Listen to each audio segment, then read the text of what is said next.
મંદિરના માજી મહંત તથા કોઠારી સ્વામી ગુરુદેવ પરમ પૂજ્ય બાપજીના આસને હરિભક્તોની રસોઈ હોવાથી જમાડવાનું આમંત્રણ આપવા પધાર્યા હતા.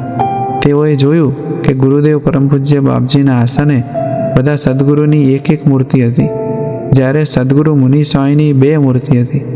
આ જોઈ તેઓને આશ્ચર્ય થયું. તેમણે ગુરુદેવ પરમ પૂજ્ય બાપજીને પૂછ્યું કે દેવ સ્વામી, બીજા બધા સદગુરુની એક મૂર્તિ છે અને આ સદગુરુ મુનિ સ્વામીની 2 મૂર્તિ રાખો છો, તેનું શું કારણ?